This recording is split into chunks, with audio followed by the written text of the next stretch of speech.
नमस्कार, मी श्रुती चव्हाण. संध्याकाळच्या 7च्या बुलेटिन मध्ये तुमचं स्वागत आहे. तत्पूर्वी आजच्या सोन्या चांदीचे भाव जाणून घेऊया. आज 24 कॅरेट सोन्याचा दर आहे 1,66,915 रुपये इतका, तर चांदीचा भाव आहे 2,60,000 प्रति किलोच्या आसपास. आता वेळ न दवडता पाहूया आजच्या दिवसभरातील सर्वात महत्त्वाच्या आणि चर्चेतील बातम्या. घाटमार्गाचा प्रश्न सुटला. घोडगे सोनवडे गारगोटी घाट रस्त्याच्या अनेक वर्षाचा प्रलंबित प्रश्न मार्गी लागल्याने सरपंच चैताली ढवळ यांनी समाधान व्यक्त केले. घाटमार्गामुळे स्थानिकांना रोजगाराच्या संधी मिळणार असून पाठपुरवठा करणाऱ्या लोकप्रतिनिधींचे त्यांनी आभार मानले. हाणामारी तरुणाचा मृत्यू. चुकीच्या बाजूने वाहन चालवण्यावरून झालेल्या वादात हाणामारी झाली.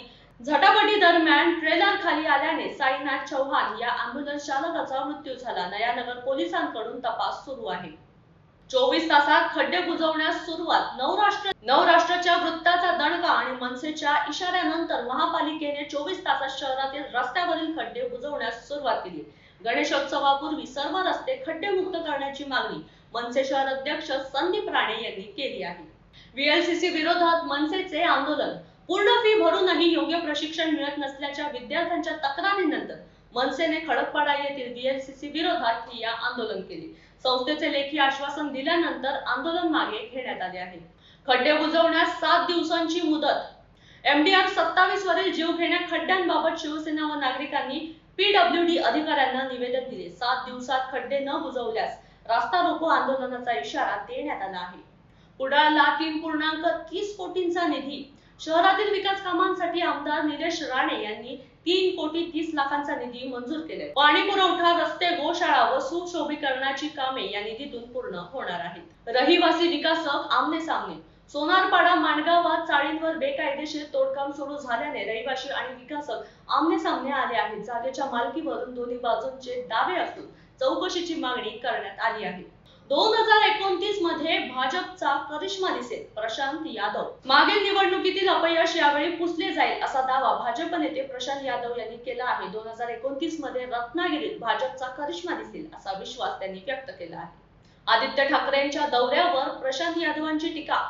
आदित्य ठाकरे पक्षासाठी रत्नागिरी दौऱ्यावर येत आहेत, मात्र भाजपचे नेते सातत्याने जिल्ह्यात उपलब्ध असतात असे सांगत भाजप नेते प्रशांत यादव यांनी ठाकरेंवर अप्रत्यक्षरित्या टीका केली आहे.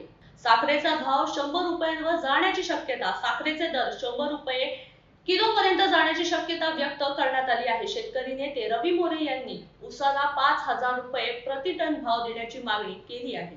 वसईत मद्यधुंद महिलेचा हंगामा. बारबाहेर मद्यधुंद महिलेची कर्मचाऱ्यांसोबत झटापट झाल्याचा व्हिडिओ व्हायरल झाला आहे. पोलिसांनाही धक्काबुक्की केल्याची माहिती असून माणिकपूर पोलिसात अदाखल पत्र गुन्हा दाखल करण्यात आला आहे. जिओ नेटवर्कसाठी उक्षी ग्रामस्थांचे आंदोलन. उक्षी गावात 2 वर्षांपासून जिओ नेटवर्कची समस्या असल्याने ग्रामस्थांनी कंपनी कार्यालयासमोर ठिय्या आंदोलन केले. नेटवर्क सेवा सुरळीत न केल्यास तीव्र आंदोलनाचा इशारा देण्यात आला आहे. चर्चमध्ये भाविकांकडून स्वघोषणापत्र. धर्मांतराविरोधात कायद्याच्या पार्श्वभूमीवर चर्चमध्ये प्रार्थनेसाठी येणाऱ्या भाविकांकडून स्वेच्छेने प्रार्थना करत असल्याचे स्वघोषणापत्र घेतले जात आहे. हे खबरदारीचे पाऊल असल्याचे चर्च प्रशासनाने सांगितले आहे. सतेज पाटलांची भाजप जिल्हाध्यक्षांशी भेट. गोकुळ निवडणुकीच्या पार्श्वभूमीवर आमदार सतेज पाटील यांनी भाजप जिल्हाध्यक्ष राजवर्धन नाईक निंबाळकर यांची भेट घेतली. या भेटीमुळे कोल्हापूरच्या राजकीय वर्तुळात चर्चांना उधाण आलं आहे. 19 बेकायदेशीर पान टपऱ्या हटवल्या. शाळा कॉलेजच्या 100 मीटर परिसरातील तंबाखू विक्री करणाऱ्या 19 बेकायदेशीर पान टपऱ्यांवर पोलिसांनी कारवाई करत त्या हटवल्या आहेत. पुढेही ही कारवाई सुरू ठेवणार असल्याचे पोलिसांकडून म्हटले जात आहे. आदिवासी विद्यार्थ्यांचा मोर्चा. 26 वर्षाची वयोमर्यादा रद्द करण्याच्या मागणीसाठी आदिवासी विद्यार्थ्यांनी जिल्हाधिकारी कार्यालयावर मोर्चा काढला. निर्णय मागे न घेतल्यास आमरण उपोषणाचा इशारा देण्यात आला आहे. कुरखेडच्या अवैध गोवंश वाहतुकीवर कारवाई. कुरखेडा पोलिसांनी अवैध गोवंश वाहतुकीवर कारवाई करत 19 जनावरे, ट्रक आणि बुलेरो असा 19,65,000चा मुद्देमाल जप्त केला. या प्रकरणी दोघांविरोधात गुन्हा दाखल करण्यात आला आहे. टॉवरवर चढून आंदोलन. 7 तासांनी खाली.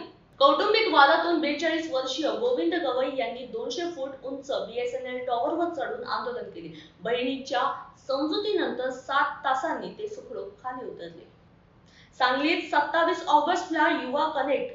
कस्तुरबाई वालचंद कन्या महिला विद्यालयात 27 ऑगस्टला युवा कनेक्ट कार्यक्रम होणार आहे. यावेळी पंतप्रधान नरेंद्र मोदी ऑनलाईन माध्यमातून विद्यार्थी आणि खेळाडूंशी संवाद साधणार आहेत. मावळच्या भात शेतीला यंदा बहर. समाधानकारक पाऊस आणि पोषक वातावरणामुळे यंदा मावळमध्ये भात पिकाची जोरदार वाढ झाली आहे. इंद्रायणीसह विविध भातवाणांची स्थिती चांगली असून शेतकऱ्यांना भरघोस उत्पादनाची अपेक्षा वाढली आहे. तर अशाच वेगवान बातम्यांचा आढावा घेण्यासाठी नवराष्ट्राला फॉलो करायला विसरू नका. भेटूया उद्याच्या नवीन बुलेटिनसह. तुर्तास धन्यवाद.